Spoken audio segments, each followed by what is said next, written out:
The Story of Heidi. Heidi was a little orphaned girl. She only had an aunt and a grandfather who lived on top of a mountain in the Swiss Alps. One day, her aunt decided Heidi should go and live with her grandfather, so off they went up the mountain. Halfway up was a little village called Dorfli, where Heidi's aunt decided to stop to eat something before continuing on their way. After finishing their meal, Heidi and her aunt resumed climbing. Soon, the village was far, far behind them. The slopes of the mountain grew steep, and the two travelers stopped to rest. While they were resting, Heidi looked up and saw a young boy sitting on a small grassy mound. He was watching a herd of goats. Heidi decided to go up to him and introduce herself. The boy goatherd smiled at her and said his name was Peter. He told Heidi that every morning he took the goats from the village into the high meadow to graze. Two of the goats, Schwanli and Barley, actually belonged to Heidi's grandfather. When her aunt called her back to resume their climbing, Heidi said goodbye and continued on her journey. Soon Heidi and her aunt reached the top of the mountain. Heidi's grandfather was sitting on a bench in front of his house. He was rather startled with the visit, and very much surprised to learn that Heidi had come to live with him. After much discussion, Heidi's aunt left, returning to her home, and Heidi was alone with her grandfather, who was more of a stranger to her than anything else. Even so, Heidi could hardly wait to see the inside of her grandfather's house. It had a big fireplace and a ladder leading up to a hayloft. Heidi climbed up. She could see the whole valley from the hayloft window, and her grandfather said it would be all right with him if she slept up there. The warm sun streaming in through the window woke Heidi the next morning, and there was Peter, who came to get Schwanli and Barley.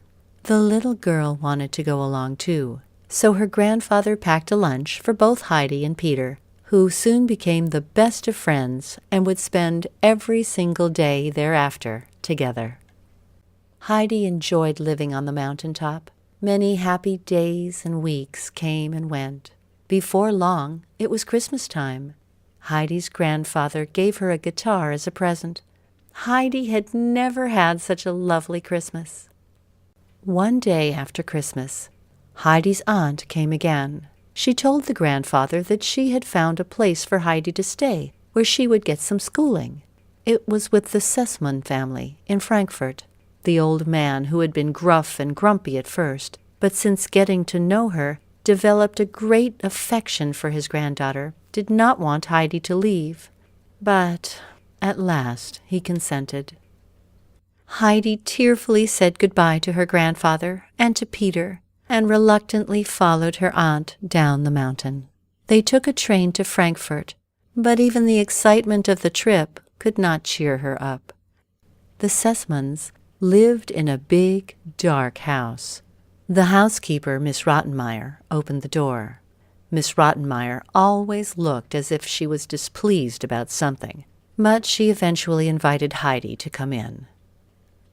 Heidi then met the Sussman's daughter, Clara. Clara had spent most of her life in a wheelchair.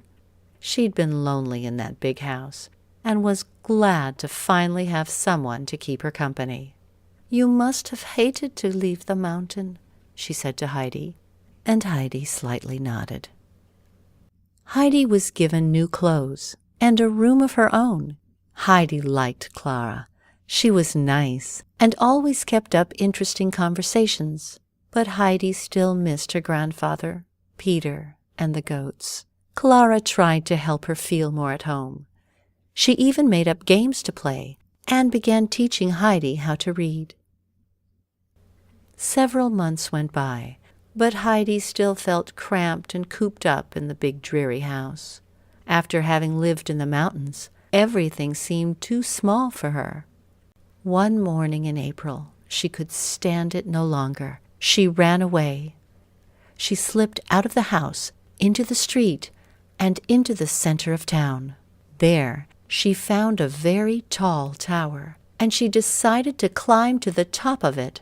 The wind from the mountains was blowing free and clear, and the sun shone brightly. For a minute, Heidi felt like she was home. When Heidi came down from the tower, a policeman stopped her and asked her where she lived. Heidi told him, and he took her back to the Sussman house. Miss Rottenmeier was angry, and she locked Heidi in her room. "You are not to be trusted, little girl," she scolded. Some time later, a kind old lady came to Heidi's room. It was Grandmother Sussman who had come to visit and to meet Heidi. After a little conversation, she decided that Heidi and Clara needed a trip to the mountains, and so in no time at all they were ready to go. After traveling a couple of days, they finally arrived, and Heidi's grandfather was very happy to see the two girls. He told them that they could sleep in his big bed. He would sleep in the hayloft, and Grandmother Sussman stayed nearby in Dorfli. The mountain air was like good medicine for Clara. One fine morning, Clara felt so good she decided to try to walk by herself. Heidi and Peter helped her at first, and before long, Clara was climbing to the high meadow with them every day. After 2 weeks, Grandmother Sussman went back with Clara, who promised to visit soon. But Heidi stayed. At last she was completely happy. In the clear mountain air, life seemed as beautiful as the flowers growing all around her. The end.